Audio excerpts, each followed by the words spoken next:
Hello, everyone. Welcome to the latest edition of the Arbury Road podcast with myself, Dermot Kavanagh, as always. Tonight, we're going to be talking about all things USA. So, Biden's inauguration, the glorious end of Trump, a little bit of everything. With us tonight, we have a couple of special guests, as usual. First up is Danilo Cressman, a political analyst for White Space Systems and a regular contributor to Arbury Road. Hello, Danilo. Hi, it's great to be here. Glad to have you.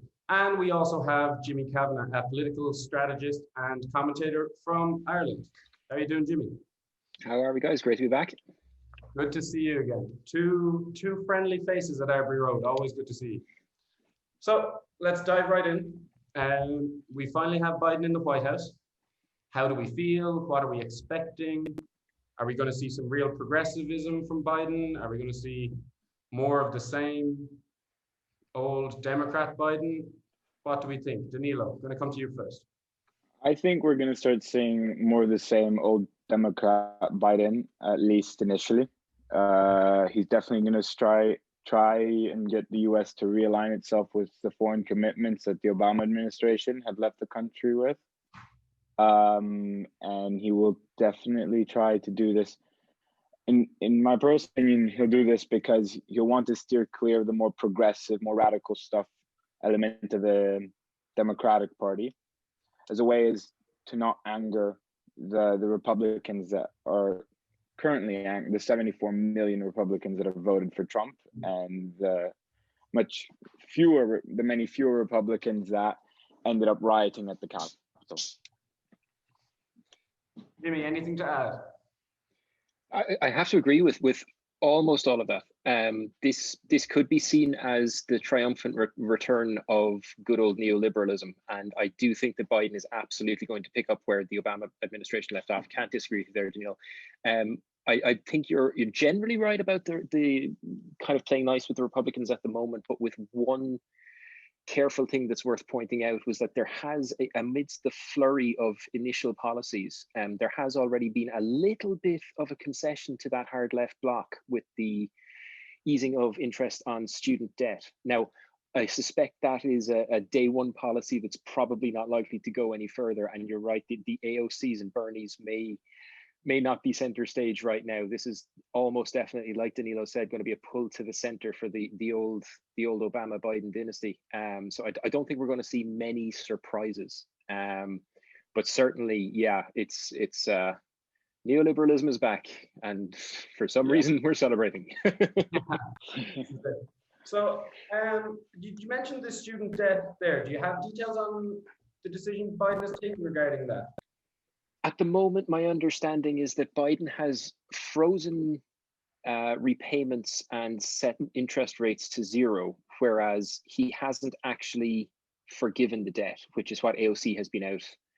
I believe she was out handing out soup and drinks to protesters in favor of absolute, erasure of the debt, which I don't see as being a realistic aim. I get the feeling that Cortez is maybe overextending to see how much she can get, rather than actually expecting a wholesale forgiveness of student debt, because political support for that, unfortunately, is drawn on age lines as opposed to ideological ones. So if they were to forgive all of the student debt, which would be great as far as I'm concerned, but the vast majority of people my age and older may find themselves with a bit of a political chip on their shoulder over that one. So there has been an easing, but not a full forgiveness. And I'd say that's probably as far as Biden will go on that issue. Again, it's the centrist thing, the kind of the genealogy of where he came from politically doesn't allow him to be a radical leftist. No. But for reasons we might get into a little bit later on, I think there might be someone in the Democratic Party who may be able to force his hand. Yeah. I think how much do you think, I'd be interested to hear your opinion. How much do you think this pardoning, this freezing, if you will, of the student debt at the moment is an ideological move, or it's just a fiscal move? Obviously, in the midst of the pandemic, freeing up cash for people that would spend cash on frivolous items through the economy would be something that stimulated through a COVID recovery. I'm not convinced that it's going to be a significant contributor because there isn't an immediate reaction of freezing debt as opposed to forgiving it. That doesn't drive spending or saving the same way that an actual forgiveness would do. What you'll see is that you'll have people who are in debt from college, who are earning professional wages, who will not immediately run out and spend that money because they know that problem hasn't gone away. It's just been kicked down the road. So I don't think as a fiscal move, it's a particularly strong one. As an ideological move, I suspect it may be about internal party politics more than any great statement of intent going forward. There's also been, as far as I can tell, there has been not a single mention of anything about donor reform per all of the discourse that came out of Liz Warren for the last however many years. I don't see an ideological shift. I think it's a short-term fiscal move that has the added benefit of keeping his party happy and not much else, to be honest. Forgiving would seriously boost the economy significantly more, but this doesn't really do either. It's a welcome move. It's just not a very big one, you know? Yeah. Do you think there's any hope that it's, as you say, AOC and the likes were calling for a complete relief of, or complete wiping the slate clean, I should say. Could this be the first step on that road? It could if it was 2006. I don't think that the economy is in a sound position to make any drastic course corrections in America right now. The kind of, not that the direct cost to the Treasury would be high, and as I said, would probably net benefit, but I don't think they have that kind of wiggle room right now. He's about to pump money into a couple of different directions that aren't going to allow for great shakes at the individual level, not least of which is the vaccination program. 100 million vaccines in 100 days, I believe, is the aim. So I don't see that kind of money being there. So you've led me right on to the next topic I wanted to discuss, how he's going to deal with the pandemic. As you say, 100 million doses in 100 days is pretty much as ambitious as I could imagine, no? Would you agree? Do you think he has hope of hitting these numbers? I think if it's 99 million and however many nines after it on day 100, there will be a screeching noise from the Red Party. But yeah, I think it's absolutely possible. I mean, if you look at how a hyper-developed economy like America should react to this, you look at South Korea and how quickly there was state intervention there. If anything, I suspect he may get it done in fewer than 100 days, because the structures are there. So I don't see any reason that he can't. The biggest stumbling block to the response to healthcare is and has always been, well, up until recently, Trump and his followers and their social media presence, which is now very, very ring fenced within specific websites that have a niche appeal. So the anti-mask movement and the kind of rejection of what's seen as tyranny will start to dissolve as soon as it's out of the mainstream, which I think will make the vaccination program easier. It is ambitious, but to play catch up after 12 months of absolute mismanagement, he had to aim high, and I think they can pull it off. I certainly hope they can. I want to see them do well, but here's hoping, and here's hoping that the vaccine works too. Yeah, I think I wanted to go ahead, Danilo. Jamie, I wanted to pick up on a great point I think you raised, that I think you're right to say that mainstream kind of far right speech that of tyranny and obsession and like corrupt governments, all that will start to go away from the mainstream. We've seen websites across the board really clamp down on it in the past few weeks, and I believe they'll continue to do so in a show of support for this administration and for unity.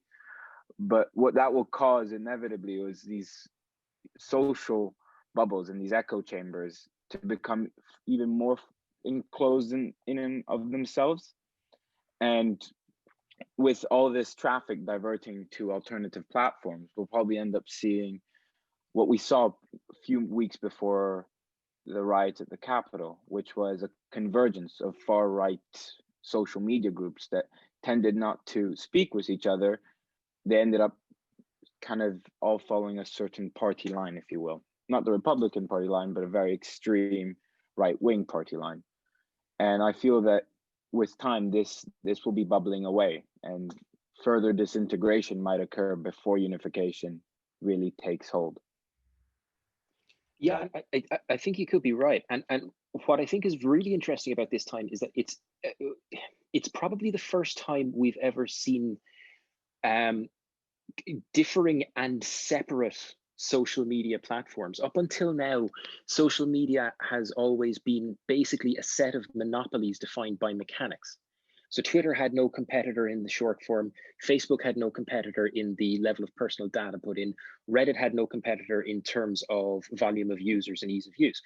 But what's happening now, because of the parlors and the gabs and these alternatives that are springing up, you're absolutely right. There are echo chambers developing there.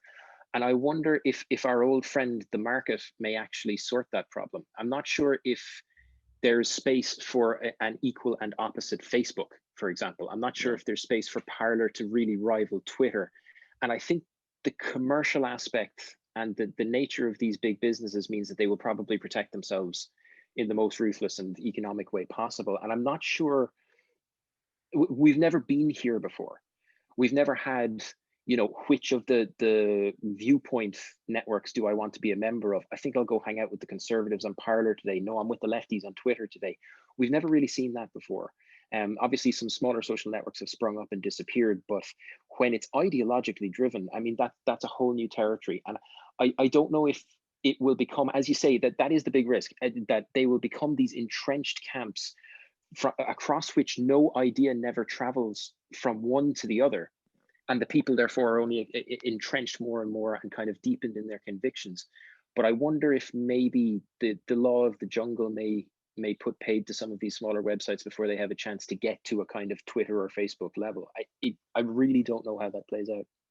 But an interesting time, certainly. It may actually be a turning point in the evolution of social media itself. That this may be the event that forces more compartmentalized social media and fragments it more. I honestly don't know, but it'll be interesting to watch.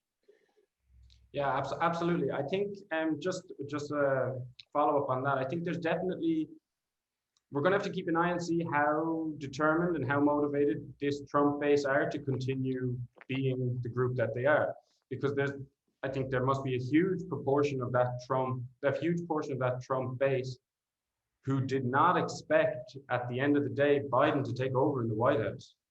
The level of misinformation, the lies Trump has been telling people over the last 4 years, I think a lot of his followers honestly thought he was going to be in that White House today. And I think there will be a loss in motivation, there'll be a loss in determination and follow through from some of them. But as you guys say, we're going to have to wait and see how the vast majority react. Will they continue to create these groups, communicate over these channels, and, as you say, get further entrenched in their own ideological beliefs? And I believe that I think that would be somewhat directly proportional to, and this is, I'm doing what every political analyst shouldn't do, is make a prediction. But I think that will be directly proportional to how much Trump continues to be a nuisance to the political establishment and how the political establishment reacts to it. I believe you'd see a spike or an increase in membership and in following if Donald Trump gets impeached, because that will continue to kind of, for many conservatives and extremists in these groups, that will be a kind of screw you to the face, if you will, to put it bluntly. And they will assimilate even more together in defense to this, to what they consider an injustice. Well, let's talk about that for a moment. So the impeachment trial, the trial that is yet to take place in the Senate, now, of course, it's no longer focused on getting Trump out of power, removing him from power, but it's very much focused on preventing him from running again in 4 years' time. So what are we expecting to see from that Senate trial? As Danilo says, it could well be impeachment means a big reaction from the Trump following. It could also go another way. A lot of people are saying now, well, this is a bit of people jumping the gun, saying he wants to start his own Freedom Party to break away from the Republicans. What do we think is going to happen if he gets impeached, or indeed if he doesn't? I don't think he's going to get impeached by the Senate, to be honest with you. I mean, there's a little bit of me that hopes that a third of the Republicans in the Senate will have been waiting for their turn to be, now that it's politically safe to attack Trump, to do so. But I just don't think it's still, I think the dislike of Trump within the Republican Party runs subservient to the worship of the Republican Party by Republican senators. I think either way, he's less likely to start a political party and more likely to move into media. To be perfectly honest, I think he was intending to go that way 4 years ago anyway. And if he goes the route of starting a news network or a news station or something along those lines, that may have the galvanizing effect that Danilo was talking about. It keeps him in the limelight and keeps him as the figurehead, even if he's not a candidate. But it keeps him as a figurehead and allows him to talk about the poor Trump and his injustice, even if they don't impeach in the Senate. If he keeps that platform and keeps that voice, he becomes the crystallizing point that they center around. Now, there would be huge personal loss to him if he's convicted, as well as not being able to run again. He'd lose $1 million a year of a travel allowance. He'd lose his permanent Secret Service protection. I mean, the man doesn't want to be convicted by the Senate, but at this point, is there really much to be gained for the Republicans? When even McConnell has come out and said, yes, he incited the riots. I don't know. I don't know who they win over. I think the worry for the core of Trump voters, who I won't use Hillary Clinton's term, but the 25% of reliable Trump voters who have been there thick and thin, I think an awful lot of those people go back to not voting. And I don't say that with any joy. I think without the simplified branded leader that becomes the leader that the cult builds around, I think a lot of those very disenfranchised people go back to not voting, which is awful. But at the same time, if you're the Republicans, you're looking at that block of voters going, well, there's no winning them over, let them go.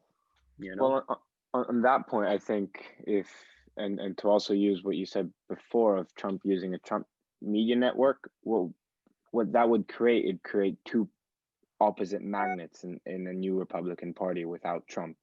You would have the more standard, classic, vanilla Republican that we're all used to, and then you'd have a Trumpist Republican who would pay dearly to be on this new media platform that Trump would create and gain that following, get that endorsement. And that will be a problem for Republicans and for the GOP as they try to probably move away from Trump, or they try to be like him. How do they get away from Trump if he doesn't get impeached by the Senate? I don't see an eventuality where he doesn't come back kicking and screaming to run again in 4 years. How do they, if you're saying the Republican Party will humor him, let's say, they won't convict him, they want to keep that 25% reliable Trump voters as you speak about, how do they then keep him from wanting to be the nominee again in 4 years? I think they learned a lesson in 2016.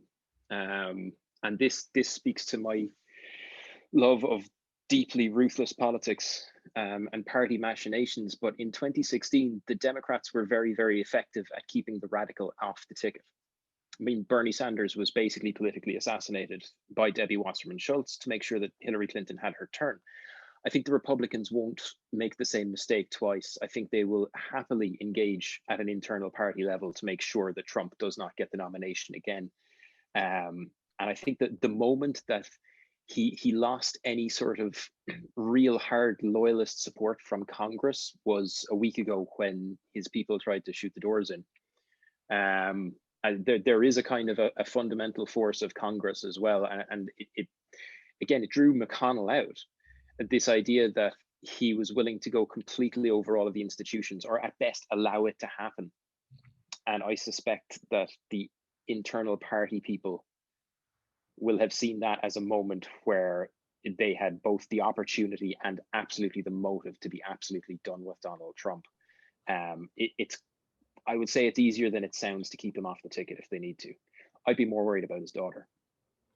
Well, this was the next point I wanted to ask you guys about, whether it be a new political party or whether it be Trump media or whatever it might be called. He's surely preparing one of them. I mean, she seems like the only semi-competent remotely emotional one of them. They're an emotionless bunch of incompetent people, as far as I can tell. But she seems like the best of a terrible bunch. Is he prepping her to run in 4 or maybe 8 years, do we think? I wouldn't be able to tell you. I don't think she would be able to.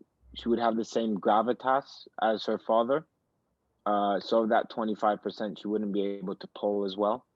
And at the same time, because she doesn't have the same bombastic rhetoric, she doesn't have the same captivating charisma that Trump has, and she also doesn't have the same scandals. Scandals gave him attention. They gave him airtime. They gave him something his defenders could flock around and protect him against. It gave them a purpose. I think she would be branded very much by a Republican Party that doesn't want the return of Trump as an incompetent Trumpist, and they would be able to assassinate her political career very much in the same way they would have, probably in an easier way than they would assassinate Trump's. Yeah, look, she definitely wouldn't be. I wonder, would she be seen as more than just her surname? Would they see her as someone who has a little touch of party aristocracy while at the same time being young, female, as Dermot said, relatively progressive to the rest of her family? That's a relatively progressive. I mean, relative to her father, like relatively progressive. yeah, I mean, you know, there are fascist dictators who are relatively progressive to Donald Trump. I don't know if the daughter is a serious threat. I think maybe she's a little bit, as you said, maybe she's a little bit too much of everything. Maybe she's a little bit too lumbered with history. Maybe she's a little bit. I love the point, by the way, about she doesn't have the scandals. That is absolutely spot on. I mean, the thing that Trump has been most effective at doing is making sure he's getting bad press, but it's still his name in the headline. And that was all that mattered for 5 years. And he was so good at that, at saying the outrageous thing and just making sure that every eye was on him and every quote was on him. There can't have been a man who has ever garnered so much media coverage. In the actual history of mankind, no one has had this much coverage. Now, sure, there's a general increase in media as we progress through time, but I think you'll find that Biden will get about as much ink in 2 terms, if he gets 2 terms, as Trump got in 1. And that was an amazing strength of Donald Trump, was his ability to turn the scandal into a sword for his people. You know, it was incredible to watch. And yeah, his daughter doesn't have that. So no, she doesn't. Yeah, he was. I mean, we can bash Trump all we want, and we'll continue to do that forever. But he did know how to, as you say, garner a reputation in the media and make sure he's at the headline every day. What he also managed to do was destroy virtually every international diplomatic relationship America has, and I'd like to turn our attention to that for the moment. So what, and this is a question I'm really struggling to find any answer to, is what can Biden and his administration do to repair some of the major issues? I'm talking Iran with the nuclear deal, the general spread in the presence of nuclear activity around the world in general, China rising to a 21st century superpower, and most importantly for us here in Europe, how does he repair the EU-US relationship? I think that's definitely a loaded question. And you're hitting on 3 completely different reasons. So any or all, yeah. you know, any or all. Well, I'll begin with what I think will be probably the most interesting one to watch for the next 10 years, and definitely during the Biden administration, and that would be the one with China, for obvious reasons, of course. I don't think Biden will relax U.S. Foreign policy to China anytime soon. Rhetorically, he will be the chubby neoliberal, you know, multinationalism cooperation sort of president that we were used to with Obama. But I think Trump was able to be tough on China in a way the Democratic Party would have always wanted to be, but could never be. And in this, I think Biden will be very careful not to rush to conclude this, especially because a mean China helps unify the US. It's a card that he can play. And it's a card he's already playing. It's a card that with Chinese sanctions on US top officials, the response from Biden's White House has already been disagreeing with that call, calling it or I forgot the exact words, but he disagreed with it. And that was a line that came out of the Republican Party as well. So he'll keep a distance from China to get closer to the Republican Party and stay true to his uniting principles. And I guess I'll leave the other regions to Jimmy. You know? I'm glad you took China. I think in terms of Europe, we saw a huge signal of intent yesterday when he went straight back into the Paris Accord. I mean, without even missing a beat, he declared America going right back into the Paris Accord on climate change, which speaks to internationalism and concern for the planet outside the 50 states. Beyond that, though, what's quite interesting, and again, I think speaks to something that we discussed earlier on regarding the legacy of the Obama administration. The new Secretary of State is very much an inclusive internationalist. Former Obama era advisor, had been in the State Department for a while, one of the few who survived most of the Trump years, despite having come up in blue. And he has been all about strengthening alliances, very loud on the matter for the last few years. And again, it's signaling intent to mend fences. We haven't seen yet who the new UN ambassador is. We still have a holdover ambassador there. But again, I'd be expecting someone else who's more likely to say that America is ready to reach out than lash out. When you contrast this with, sending John Bolton to the UN, like Trump did. I mean, a fellow who said that the UN should be 10 floors shorter, you can see immediately it's an olive branch that's coming out to Europe. Now, my only worry with that, and again, not to sound too much like a lefty, is that I fully expect Biden, in the spirit of partnership and progress, to be in favor of some transatlantic trade deals that come with fairly significant risks to smaller EU countries. Specifically, anything that holds an international arbitration court in which a private company can sue a sovereign state. This has the potential to be absolutely ruinous to the interplay of states, particularly when you consider American companies with deeper pockets than mineral producing African countries. And I don't expect Biden to give any sort of loud opposition to these international trade deals, these huge supranational intranational trade deals, which we will start to see. The one with Canada, I believe, was being debated in the Irish Parliament 2 weeks ago. And also, please forgive me, anybody watching from Ireland. Yes, I meant the Dáil, but I'm saying Irish Parliament just because we've got an international audience. And that went through. And again, the question there is over international courts. And I suspect Biden will be fully in support of that kind of thing, all under the guise of global cooperation and reaching out. But it is that neoliberal streak is there. And strangely, I do agree with what Daniil was saying, that it won't go as far as China. There's huge opportunity for trade deals there, but they're just not going to happen straight away because, Trump has, for better or for worse, for positive or negative reasons, through decent or terrible tactics, he has left China trying to negotiate its way back into the American market in many ways. Biden is sharp enough to use that position. And, while we're not chanting America first anymore, there will certainly be moves made by a Biden presidency for the gain of American economic hegemony, whether that's with their friends in Europe or their enemies in China. And what about the newly agreed EU-China trade deal? How does that impact Biden's administration's moves? in relation to trade deals? Because that new deal supposedly, well, the text hasn't come out yet, but if you believe what the EU says, this is a trade deal that is going to hold China to a certain level of behavior and what we could call Western values.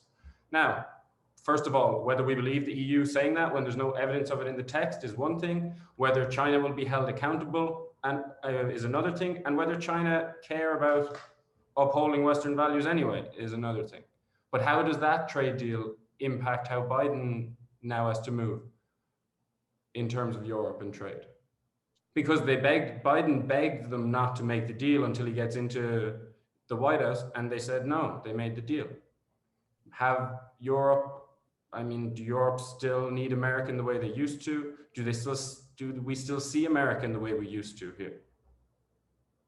I think It's two big questions. Yeah. Go ahead, Danilo. Go ahead. So to unpack that, I think one definite answer that I could give there from the past 4 years is Europe has woken up and realized that it needs to distance itself from the United States and grow independently.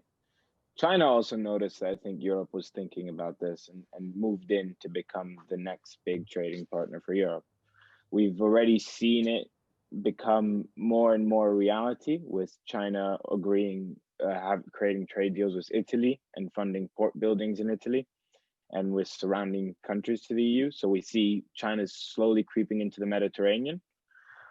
Well, I think Biden's reaction to this will first and foremost come from soft power leverage. And that will try to win hearts and minds. America's favorite method of expanding its influence overseas. I think the COVID pandemic will be a great way of doing this. Of course, Biden's priority, his first priority should be his domestic concerns and domestic responsibilities. But with time, if he's able to get that under wraps, we'll start seeing him export PPE equipment, vaccines to European countries in a similar way China's been doing recently, to try and loop them back into the fold. We would also probably see him be more lenient and more understanding of European concerns when creating trade deals and forming new ones. And that might be interesting how it plays out in terms of Brexit. How much will the EU leverage its position to get Biden to be hard on the UK, and the EU wanting to make an example of the UK and nullify any Eurosceptics within within Brussels? I think that will be an interesting space to watch. And just further to that point, I mean, even before getting into leverage using external trade deals, I think a Biden presidency is certainly not what Boris Johnson wanted to see regarding Brexit. There is again a political concern there for Biden. He has very much proclaimed his tenuous Irishness very, very loudly over the last few weeks, and will now be expected to live up to that by voters in a couple of very important states if he fancies keeping the job in 4 years' time. And I could see a situation where an America displaying outreach would act almost as a facilitator for the closing stages of Brexit, in much the same way they did with the Good Friday Agreement and the peace process in Ireland, where they weren't there from the very start. There was a lot of healing had to be done first, but when it was time to actually agree on ways of working moving forward, they took a central role. Now, I wouldn't expect them to take as central a role because the players are much bigger, but yeah, certainly they will try to reestablish that soft power, reestablish their diplomatic forefront position in the EU. In terms of the EU-China deal, I don't think China care about Western values. I think we've seen that through 20 years of globalization. The Western companies moved in and set up factories, but the workers did not find themselves on Western wages or getting Western workers' rights. I don't think it's going to happen for quite some time. And I don't think that's unique to China either. If you have a look into India and the other large economies, that tends to be a global phenomenon, that workers' rights don't travel as far as the dollar. Whether the EU actually really has that much skin in the game on workers' rights for non-EU citizens is something I'd be very interested to read the text when Well, we get it. I think it's more that the EU are trying to take this role of regulator of the world, you know, in terms. Do you feel that might be a bit of an overreach at this point? Absolutely, yeah. But as Danilo was saying, and I completely agree with this point, I think the leaders of the EU realized it's time to try and go it alone. You know, Yeah. we certainly can't be the military defender of the world and Western values like America was for all those decades. You have to play to your strengths, you know. Yeah. The EU it has gained a lot of economic power over the last number of years, and they decided to use it to get a good deal with China and apparently try to hold them to some values. Again, we can't really comment on that too much until the text comes out, but it's one to keep an eye on. Well, there have already been overtures. I mean, we've already seen over the past few years, as Danilo touched on, there are some infrastructure projects. Like China has very loudly been making inroads, excuse the pun, in infrastructure projects in Africa and lately across Central Asia. But they've also been on a program of building deep harbor ports in European countries. Bizarrely, the man who seems to be the middleman on a lot of those deals is Dave Cameron, which I only found out recently. It's absolutely strange stuff, but the kind of the quieter private sector connections have been strengthening for a while, and I do think it is a response to Trump. I think if you consider a 3.5-man game where you've got China, the EU, the US, and we'll say Russia as a concern of all of the other three, the only two there that you can reasonably rely on to act in self-interest in a logical and rational cooperative fashion over the last 5 years have been the EU and China. So in many ways, it's quite natural that they would start to move closer together. So whether I think there's an important distinction to be drawn between the EU learning it has to stand on its own without America as a natural ally, and the EU taking a global leadership role. I'm not convinced there is actually a global leadership role there to be taken anymore in any kind of one country way, as the second half of the 20th century showed with America. But I don't think there's room for one at the top in every facet. There may be an economic leader, a military leader, a diplomatic leader, but it's going to be a kind of a 4-power century with changes and ups and downs and lefts and rights between those four, with the Russian part maybe being played by India in a different way as the century progresses. But I don't think there's room for one at the top. So maybe the US can't come back to that spot because it no longer exists. Maybe. Okay, guys, we're running short on time here. So just before we go, I'd like to get from each of you, I'm going to come to you first, Danilo, one big hope for the Biden administration for these first 4 years. If you could have one thing for him to do to follow through on that he's promised, what would it be? I think the most important thing right now would be getting these vaccines done. For simple reasons, save lives, but also it would restore normality to a situation that has been so bizarre for the past year. And it would prove to many Americans, even many that didn't support him, of his capabilities as a president. Okay, Jimmy, what about you? You beat me to it, Danilo. You beat me to it. So taking into account that I absolutely 100% agree that the vaccination program and defeating COVID-19 is the most important thing right now, what I would personally love to see is the Democrats take enough of a Senate majority in the midterms in 2 years' time that they can afford to lose Bernie Sanders from the Senate and move him into the Secretary of the Treasury. But that's just a dream. Yeah. All right, His guys. as well. Yeah. All right, guys, we're going to have to leave it there. Danilo Cressman, Jimmy Kavanagh, thanks a million for joining me. It was an absolute pleasure as always. And yeah, we'll be in touch soon. It's great to be here. Thanks For guys. having me. Bye. Bye-bye.